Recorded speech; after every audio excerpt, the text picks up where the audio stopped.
All right, let's begin statistics part 5. Thus far, we've talked about the sample and a lot of sample statistics, but we haven't talked much about the population that sample is supposed to represent. So in this lecture, we're going to dive into how we generalize the sample to the population.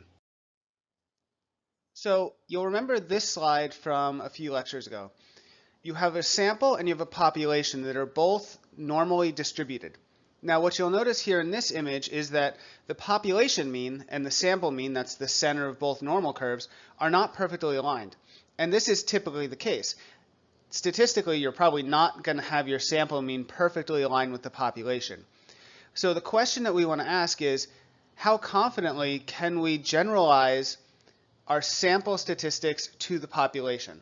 Do we know that our sample represents the larger population? Because it's great if we know that our sample size of 30 or 40 people has this distribution, but that's not really that helpful in terms of understanding the science of everything and how it applies to humanity or the larger population.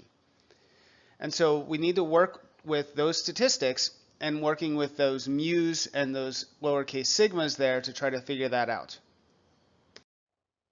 To explore this idea of how we generalize the population, we need to go back and understand a topic we talked about in the beginning about the null hypothesis. And we're going to do that by looking at a study published in 2015 titled Moderated Mediation of the Relationship Between Masculinity Ideology, Outcome Expectation, and Energy Drink Use. Or, as a news article titled it, Study finds people who enjoy energy drinks are more likely to be assholes. So that's basically what the article was talking about. And what we're going to look at here is these two populations, one of which is going to be low energy drink users. Now, some arbitrary delineator can separate out what can define a low energy drink user versus a high energy drink user. And what the scientists found was that what the psychologists found was that masculinity ideology, or assholishness, was correlated with the low energy drink use and the high energy drink use. So this is what those two population curves look like. But the question is are they separated by this much? Is it that virtually all energy drink users have lower masculinity ideology than high energy drink users? Well, probably not. The difference between these two populations probably looks something more like this,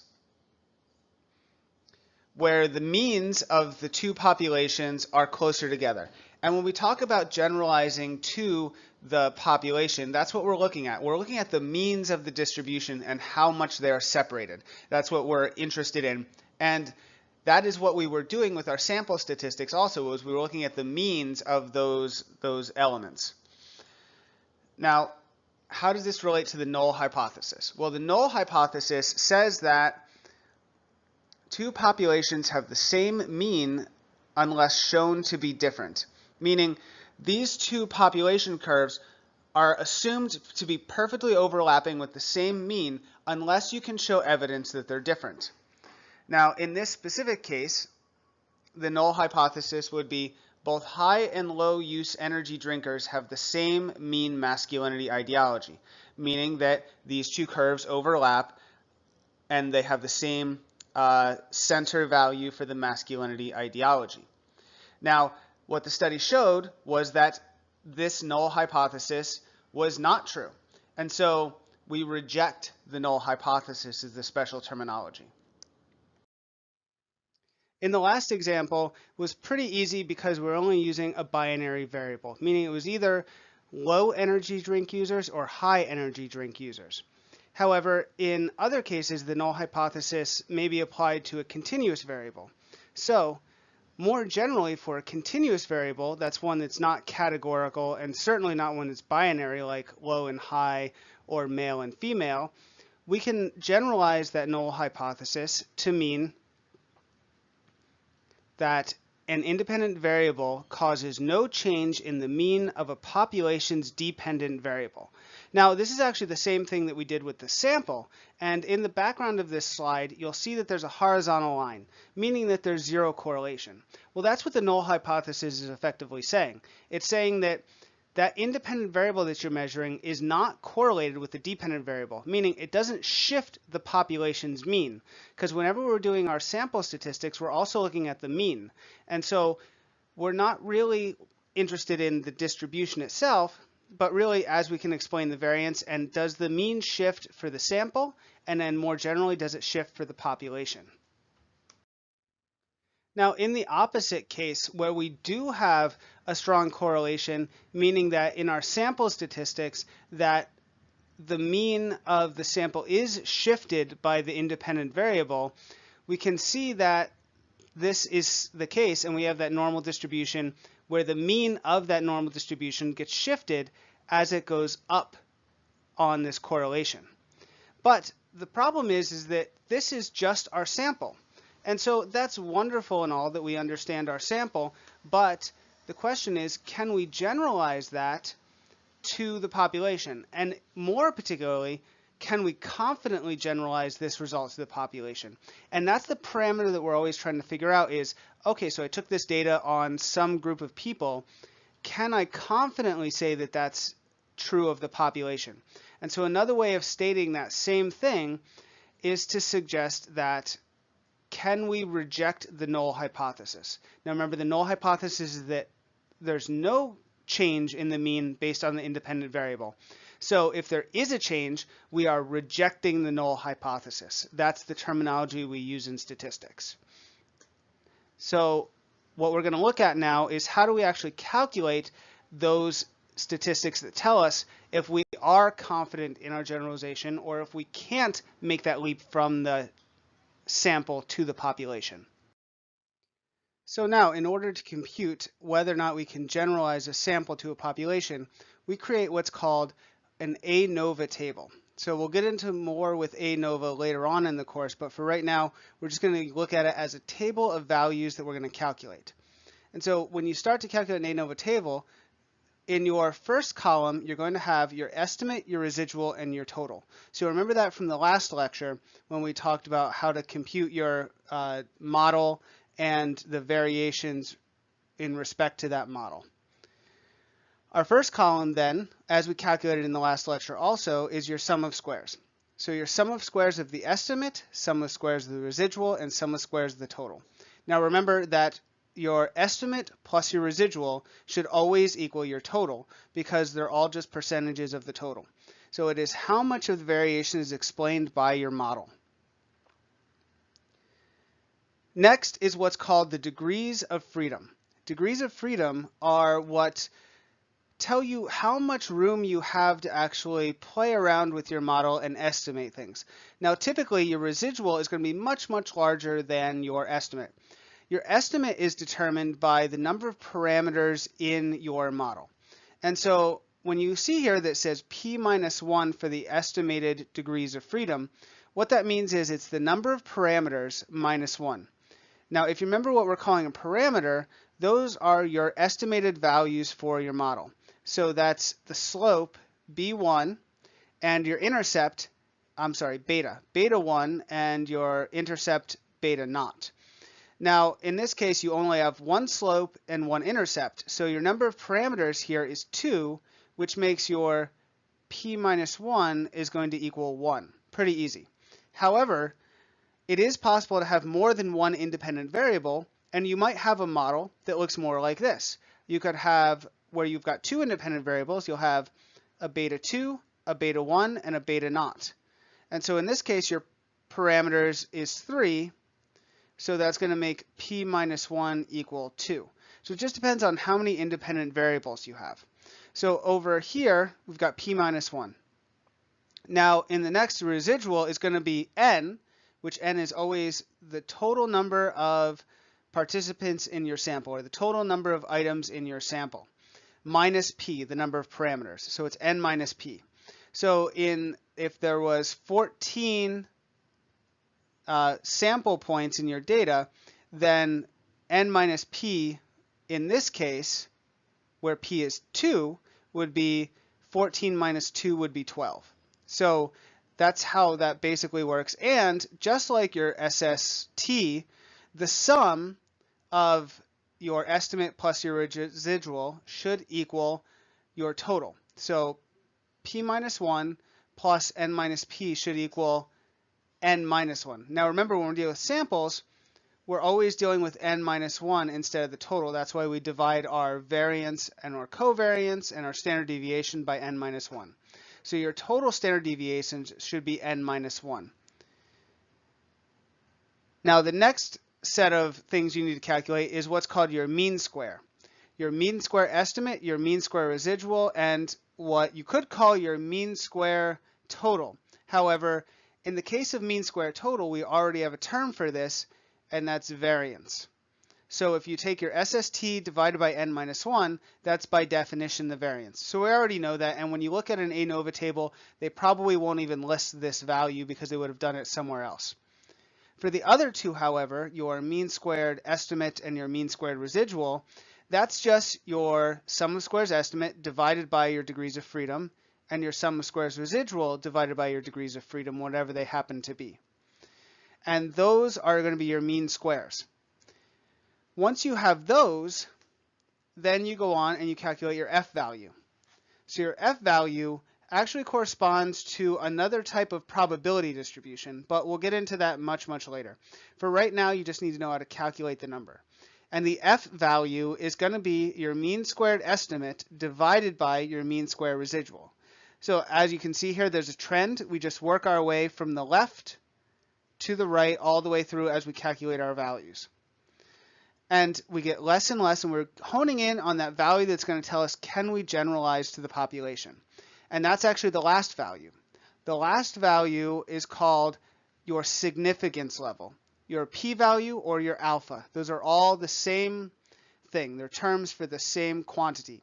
So significance, p-value, or alpha.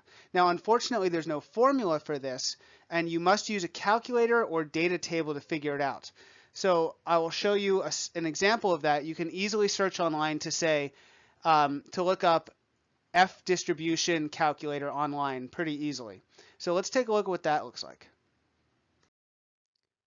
This is an example of an online F distribution calculator. You can find this pretty easily. This is the first result. If you search for F distribution calculator, it'll come up.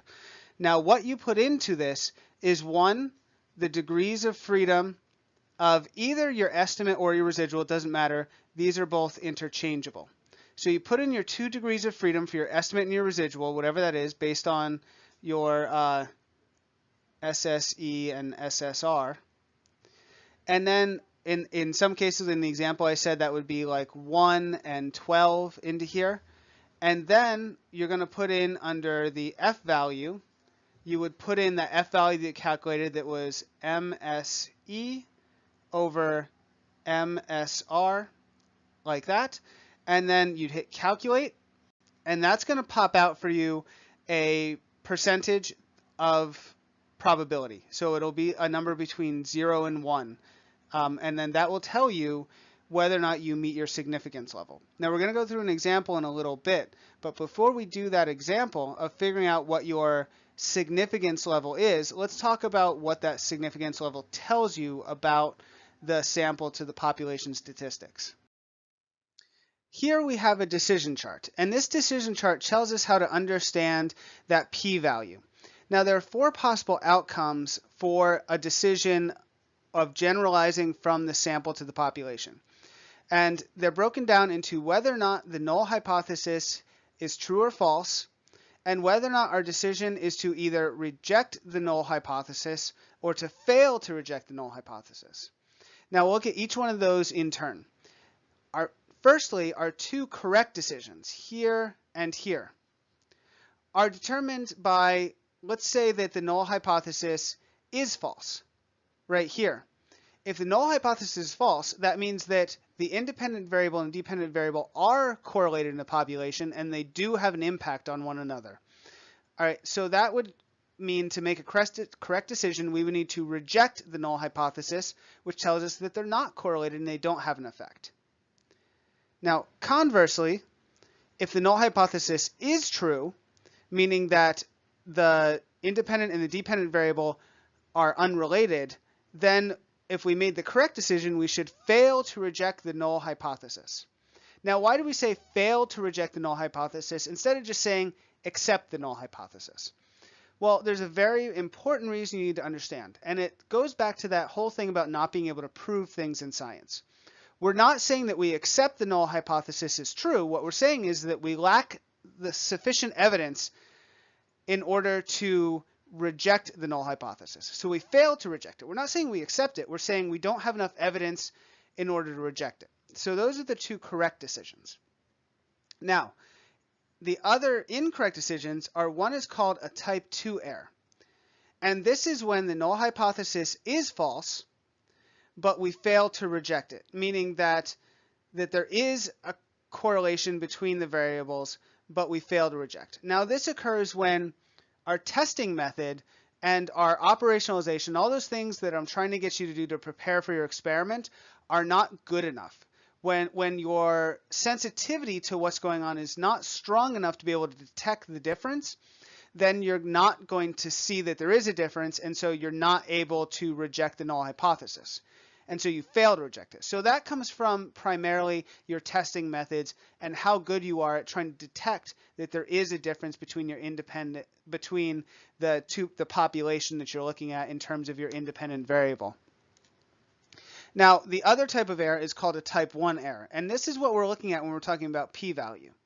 Our type 1 error is when the null hypothesis is true, meaning, again, that there is no difference in the populations, that the independent variable does not impact the dependent variable, but yet we still reject the null hypothesis anyway, saying that there is a difference when there's really not. And that's what the alpha level is telling you. And so the question we're asking is, what is the probability that we reject the null hypothesis when it is actually true?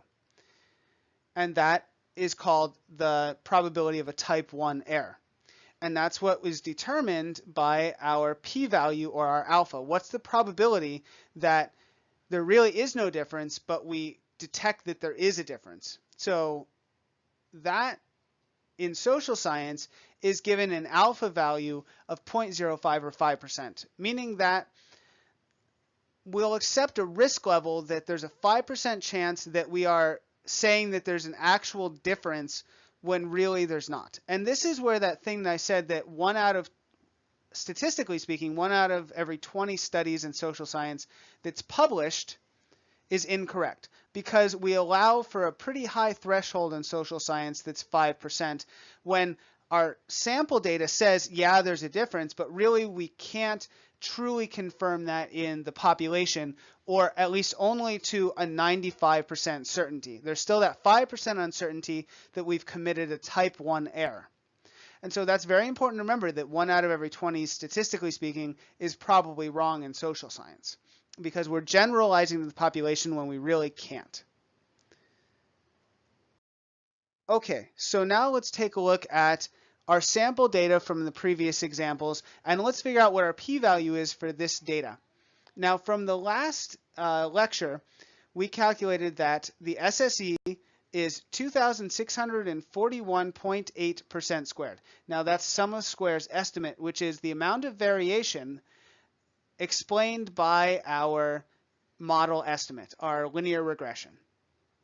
The amount that's left over that we can't explain, that's left up to other factors, again, like the amount of time you spent studying for the test, your past experience, whether or not you've got significant life events, all of those things are left in the residual. And that's 945% squared, which, if you add them together, we have a sum of squares total, which is 3,586.9% squared. And that's all of our SSE, SSR, and SST that we calculated from the last lecture in Statistics Part 4. Now, if you put those numbers in, we can easily calculate our R squared, the percentage of variance explained by our model. And that's going to be 0.737 or 73.7%. All right, and those are the numbers that we're going to use in our ANOVA table. So let's calculate the ANOVA table using these numbers.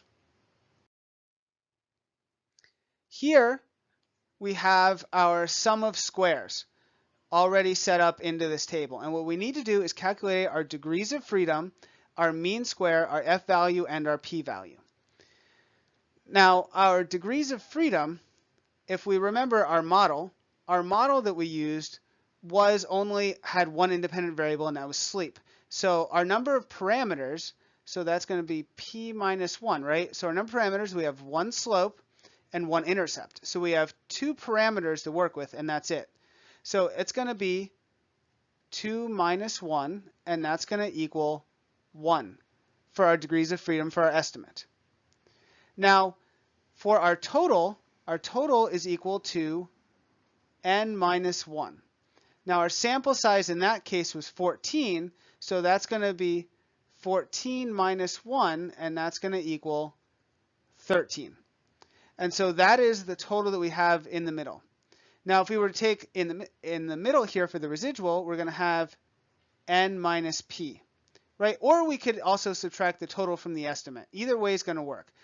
But in this case, that's going to be 14 minus 2, which is going to give us 12 for our degrees of freedom. And that's how we calculate out our degrees of freedom for what we're looking at for the ANOVA table. Then we have to move on over here to our mean squared using those numbers. And our mean squared is going to be our SSE divided by our degrees of freedom for the estimate.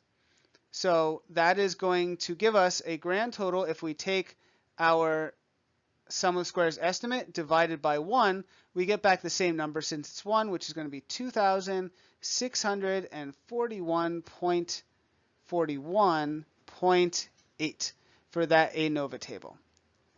Now, for the other one, we have to divide by 12. So it's going to be 945.0 divided by 12. So 945.0 divided by 12 is going to equal 78.75 is going to be our value for that ANOVA table.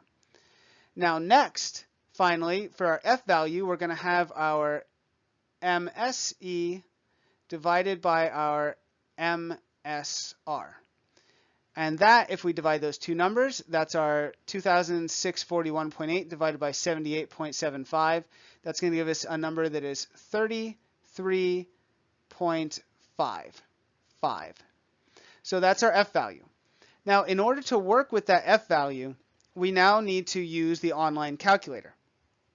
And our online calculator, if we put that in, again, you'll see here I use degree of freedom 1 and 12 and an F value of 33.55, and I hit the calculate button, and that gives us a cumulative value of 0.9999.14. Now, what this spit out for me is not that I did horrible, because that's definitely much bigger than 5%, but this is the reverse. So in this case, I have to take this value here, this 0.99, and I have to subtract it. So I'm going to take 1 minus 0.999142.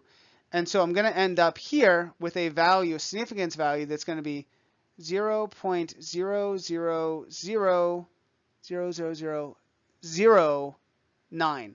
Now that's really small. That's much, much less than the 0.05 required for significance. So again, this is a made-up data set that's really, really good. You probably wouldn't usually get that overall.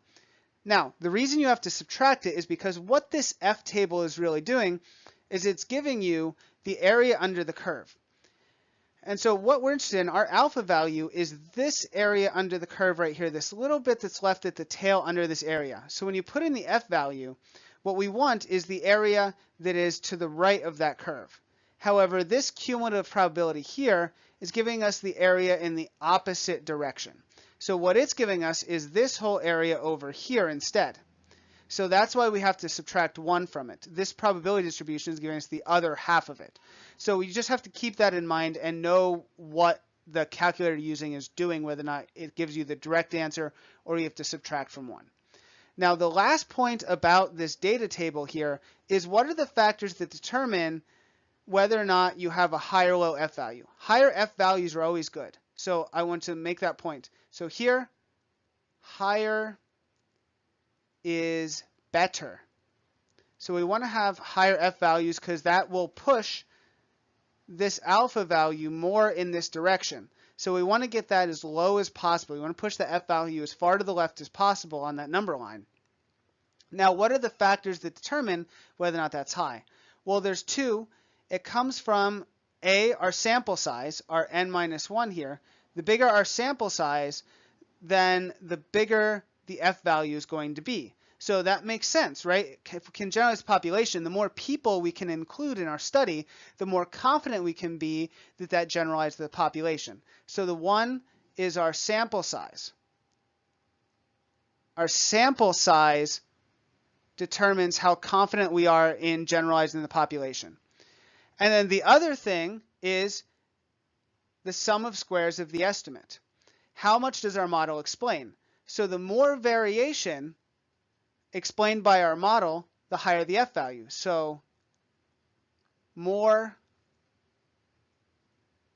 variation explained. And those are the two factors that determine how high the F value is.